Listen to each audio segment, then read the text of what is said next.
Guys, eto ulit tayo. Ipagkapatuloy natin ang pintura dito. Kaya lang guys, kulang tayo ng pintura. Ayun oh.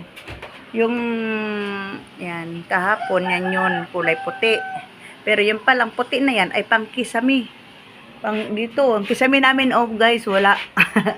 Para dyan, sa ganyan sa kisame. Kaso wala pa kaming kisame, ayan. Ano, lubak-lubak, butas-butas. So, ito mayroon siyang kulay beige. Kulay beige daw pero kulay tae.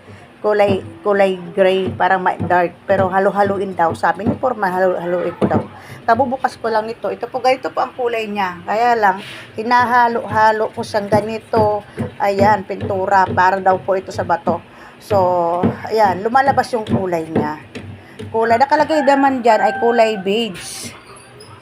Pero gusto ko sana kulay white. Kaya lang guys, wala tayong pambili ng mga kung anong gusto natin. So, pagsagaan natin kung ano ang mayroon. Ayan. So, ito, bakal itong hawak-hawak ko. Panghalo natin sa ganito. Ay, ang galing niya guys. Ganito ang kulay niya. Kulay, ano.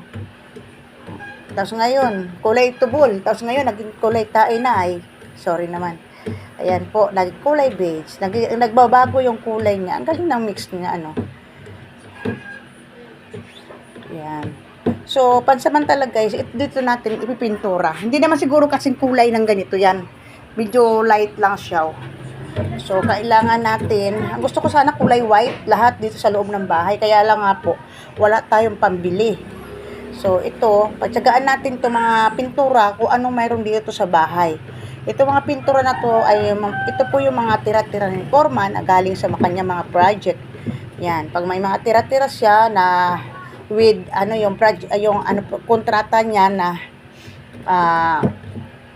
sa kontrata niya kasama yung kanyang materyales, siyempre pag may tira sa kanya na yun. So, tinitake home niya yung mga tira-tira. Kaya guys, ayan.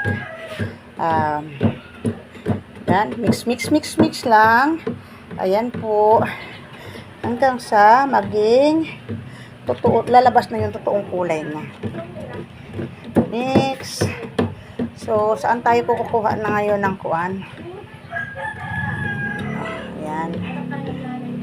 Pag hindi ko alam, tinatanong ko kay Foreman. Dahil siyempre guys, hindi talaga alam dahil hindi naman natin ito gawain.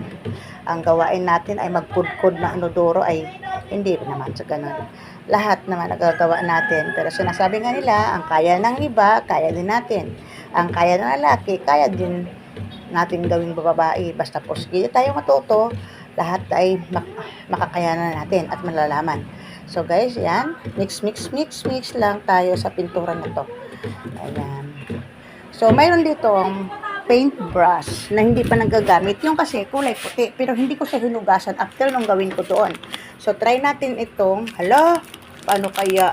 Kasi pag magpintura ako, pipinturahan ko pa yung kuan, yung grills. Itong mga bakal na ganito. Yan, itong mga ganito. Ipinturahan ko ng kulay itim. So, siguro, pagkatapos ko itong gawin, hugasan ko na lang para mayroon tayong pangkuan. Ako naman kaya ito yan. Aywan ko ba, ang gulok talaga kausap. Bahala na guys kung anong gagawin ko ito. So, dito kaya ito ilagay. Ay, matigas guys. Hindi ko kasi siya hinugasan. Paano kaya ito? Yan guys, tatawag ko na. Ayan, ang tibigas. Kasi hindi ko siya hinugasan. So, wait lang guys. Tawagan ko muna si Foreman kung anong gagawin ko dito. Tumigas talaga siya. Okay, bye-bye po muna. Ito, haluin ko pa ng tulo-tulo. Bye-bye. Thank you sa inyong mga, thank you po sa lahat ng aking mga followers and subscriber. Yan po. Thank you. At sa mga magiging followers pa at subscriber, thank you so much na rin. Yan, ako po si Inday Duday. Salamat sa inyo. Bye-bye.